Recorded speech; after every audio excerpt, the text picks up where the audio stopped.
Você estava falando do seu neto Biel, e me veio aqui em mente uma frase que eu ouvi o Cláudio Barbosa, que é um Sim, jornalista que acompanhou por muito tempo o Amazonino, bastante meu amigo. falando sobre a palavra utilizada pelo amazonino, a autofagia, de que o amazonense tem uma autofagia, uma forma de autodestruição, de não valorizar e não reconhecer aquilo que tem dentro de casa, aquilo que pode ser exponencializado enquanto cultura, enquanto indivíduos, enquanto sociedade. Você, né, atuou no Executivo Municipal, atuou em Brasília, e eu fico imaginando você passando. Por mais que o Manteiga não tenha sido um bom ministro, mas tinha uma formação. E Tinha. hoje nós temos como ministro da Economia o Haddad, que não tem nenhum tipo de formação econômica nesse O aspecto. Haddad já é candidato a governador de São Paulo, né? Mas Exatamente. não tem, ele passa distante da economia. Exatamente. Ele Assim, estava como ministro da Economia da recentemente. economia. O que está no lugar dele me parece bem mais efetivo do que ele. Eu tenho observado assim a Os distância. movimentos. Sim, os movimentos. Os movimentos. Eu acho assim que nós temos uma capacidade criadora grande aqui no Amazonas. Eu sempre achei, nossas festas são bonitas. Nós temos essa descendência indígena, né? Eu tenho um orgulho disso. Tenho um orgulho disso. Lá em Brasília, meus amigos mais ligados assim me chamavam de índio branco, né? Eu digo, olha, que legal. Que legal. Eu não faço nenhuma questão de ser branco, mas faço questão de ser índio, né? Então, eu acho que nós somos bastante criativos. Eu procurei dar muita expressão para a nossa Secretaria de Cultura e Turismo, né?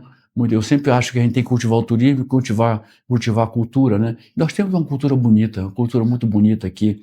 Eu gosto muito, eu sou apaixonado pelo meu estado, apaixonado por Manaus, apaixonado pelo Amazonas, tenho um amor realmente real. Isso me faz ficar aqui. Tive convite para ser candidato a deputado ou senador por São Paulo. Não quis nem uma coisa nem outra. Qual ano Rio isso? de Janeiro. A última coisa foi pouco tempo atrás. Legal. Rio de Janeiro, o Fernando Henrique queria que eu fosse candidato a prefeito do Rio de Janeiro. Disse que daria para ganhar, inclusive. Eu disse, mas não dá, presidente, eu tenho um compromisso muito forte. Eu compreendo, você tem essa coisa que eu acho boa, você consegue não ser bairrista e consegue ser uma pessoa muito aferrada a desenvolver o teu estado. Isso aí eu compreendo bem e aceito sua explicação, porque digamos que eu ganhasse, eu ia começar uma outra vida lá. Não sei, olha que eu morei lá, estudei lá, fiz diplomacia lá, mas depois trabalhei como diplomata em Brasília, né? Mas eu sou daqui. O chamado é aqui. O chamado é aqui, eu sou daqui, é aqui que eu quero prestar contas dos meus atos, é aqui que eu quero realizar as minhas propostas, enfim, e a partir daqui beneficiando o Brasil. Não é só aqui, é beneficiar a partir daqui, a partir de eu trabalhar muito equilibradamente por aqui, estar sabendo que eu estou prestando também, sempre que eu posso, para o Brasil, para Rio de Janeiro, para São Paulo, para o Paraná, para Acre, para Pará, eu não faço distinção. Eu gostaria de poder ajudar todos, desde que eu consiga ajudar aqui o Amazonas.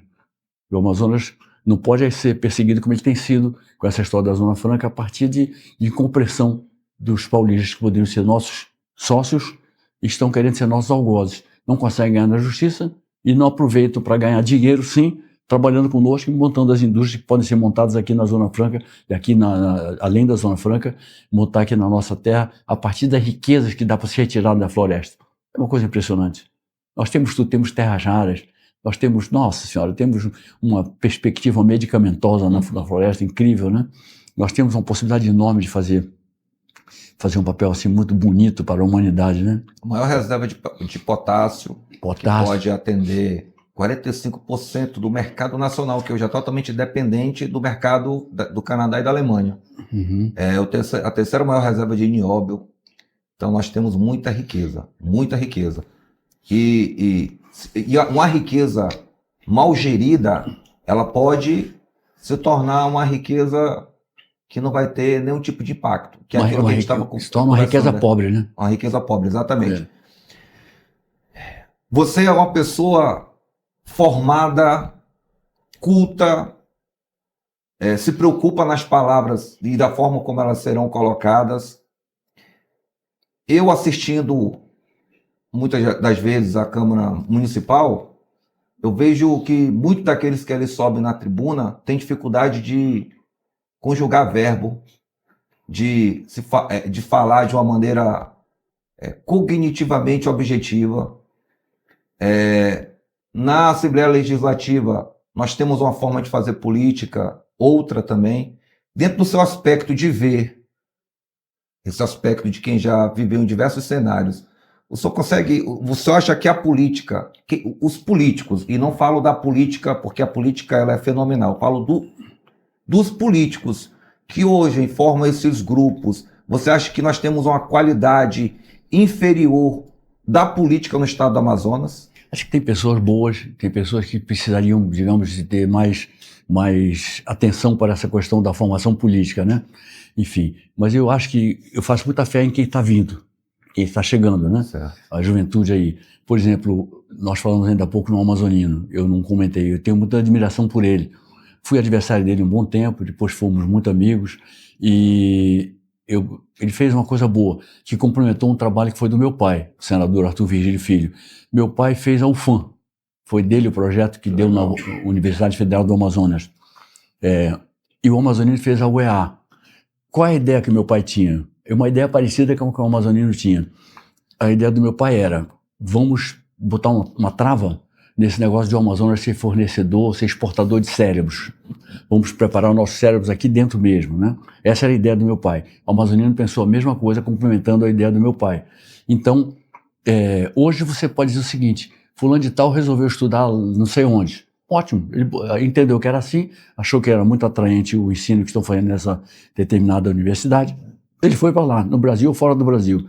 Mas não dá para ele dizer que ele não tem como aprender bem aqui. Não dá para dizer. Nós temos hoje muita capacidade de preparar pessoas muito preparadas, seja no ramo econômico, seja no ramo da geografia, da história, da língua portuguesa, enfim, da literatura, enfim. Acho que nós temos muita possibilidade de trabalhar assim. Então eu acho que nós temos que ter mais uma preocupação assim com a formação da política, né, das pessoas. Isso serve para todo mundo, para quem quer ser político, para quem é político e para quem não é. E até para quem não quer ser. Mas não é pecado nenhum ter formação política boa. Não significa dizer tem que ficar com fulano, ficar com Beltrano, nada disso. É ter princípios que orientem uma sabedoria na hora de decidir. Uma sabedoria na hora da decisão, né? Eu estou muito assim, esperançoso que a nova geração venha com tudo. Venha com tudo mesmo. É um nível de compreensão. Parece que o menino já sai da barriga da mãe, já vem cabeludo, já começa por aí, né? Que antigamente os meninos já vinham tudo carequinho, hoje já vem tudo cabeludo. Né? Às vezes eu escuto uma turminha conversando lá no condomínio, um grupo de meninos de 10, 12 anos, é uma conversa filosófica que eu falo, meu Deus. Então eu acho que esse é o caminho, né? Essa nova geração que está vindo aí para tomar essa nova frente, para essas novas decisões, eu tenho essa esperança. Novo nível de consciência, né? Eu tenho essa esperança, sabe, Charles? Eu tenho essa esperança, porque eu vejo possibilidades. Você sabe que um dos meus sonhos era ver a implantação aqui de uma escola de preparação para a carreira de diplomatas. Nós poderíamos ter muitos embaixadores aqui, poderíamos ter muitos diplomatas aqui. Quem fosse vocacionado, quem não é vocacionado, escolhe outro ramo. Engenharia, escolhe medicina, escolhe advocacia, escolhe arquitetura, escolhe o que quiser. Mas tem também aquele que é vocacionado para a diplomacia. Eu me sentia vocacionado para a diplomacia, mas é claro que acabou havendo a supremacia da política e da defesa do meu Estado acima da própria diplomacia. Mas eu procurei ser um bom diplomata enquanto eu estava lá. Depois me aposentei, né? E costumei ser, o tempo inteiro fiquei ligado lá, porque mandatos viravam uma licença sem remuneração. E quando eu estava sem mandato, eu podia perfeitamente estar lá. Procurei ser um bom diplomata e fiz bons amigos lá, muito bons amigos. Alguns não estão mais aqui, outros estão muito aqui. Pessoas de outra geração, antes da minha, muita gente pode não estar aqui, mas gente da minha geração ainda está, e gente de geração abaixo está também muito. E eu creio que o Brasil já teve uma diplomacia melhor. A de hoje eu acho muito falha. Eu não gosto da diplomacia do atual governo, não gostava da diplomacia do governo anterior. Eu acho que eles perdem muito se cotejados com certas diplomacias realmente profissionais de países que, por isso, são talvez bem mais desenvolvidos, né? Bem mais desenvolvidos que nós. Mas eu gostaria que muito aparecesse alguém que dissesse, olha, quero investir nisso, fazer um curso de preparação à carreira de diplomata, inclusive com palestras de diplomatas do Brasil inteiro, eventualmente até diplomatas que servem no Brasil, chamar para fazer uma palestra aqui, discutir a questão amazônica, por exemplo, né? E tudo isso. E eu tenho uma pessoa que eu acho que pode comprar essa ideia. É uma pessoa que eu posso comprar essa ideia. Eu vou conversar com essa pessoa e vou expor para ele, porque eu acho que é uma coisa muito Nobre, legal. né? Muito nobre, muito legal mesmo. E eu vejo, fica muito difícil para uma pessoa sair daqui, pagar. Olha, minha mãe não teria como pagar minhas aulas. Minha tia Finoca, que tinha um cartório, ela ganhava muito bem. A tia Josefina Rosa de Castro, tia Finoca. Era uma outra mãe para mim, né? Eu tive, aliás, minha mãe, tive minha tia Anitta, minha tia Finoca, a Dadia, que foi criada pela minha mãe, outra mãe também. Mas a minha tia Finoca pagou todas as minhas aulas particulares, todas. Todas as minhas aulas particulares, eram aulas caras. Minha tia pagou todas. E ela queria ver isso, eu acabei sendo aprovado, fui aprovado na primeira tentativa que fiz, né? Que tem gente que fica 1, 2, 3 tentativas. Acho que decaiu um pouco o nível dos cursos, decaiu um pouco. Abriram a porteira. Era bem mais exigente hoje, abriram um pouco a porteira, é verdade. E o que eu estou sentindo é reflexo da diplomacia. Eu não concordo, não é que eu não concorde, eu não vejo uma expressão muito forte no atual ministro das Relações Exteriores, o Jeker, Mauro Jeker Vieira. Eu não tenho, me dou bem com ele, falo com ele, fiz questão de coordenar uma ida dele, uma aprovação dele no Senado, tive a maior questão de fazer isso. Eu não acho que ele seja figura com o tipo, né? Com todo o entorno dele indicando para o caminho de ser chefe da chancelaria, né? Ser o chanceler-chefe, ser o nosso ministro das Relações Exteriores. Acho que podia buscar gente melhor. Tinha o Paulo Tasso, que já faleceu, tinha o Rubem Barbosa, que está bem vivo, deve ter 90 e tantos anos, está bem vivo o Rubem Barbosa, grande figura, grande pessoa, grande ministro, grande figura, e tinha tantos outros, tantas pessoas outras assim que vamos pensar num grande diplomata que está muito longe da nossa percepção hoje, pelo tempo que ele já partiu. Puxa, eu vou dizer que é o nosso querido Rio Branco, o querido Barão do Rio Branco. Ele sabia fazer e sabia negociar como ninguém. Ele negociava tanto na paz quanto negociava assim. O Acre queria ficar conosco. A Bolívia queria ficar com o Acre. Aí ele fez uma negociação que os métodos não foram talvez os mais recomendáveis, né? Mas ele negociou com a Bolívia com o exército brasileiro atrás. Foi assim a negociação.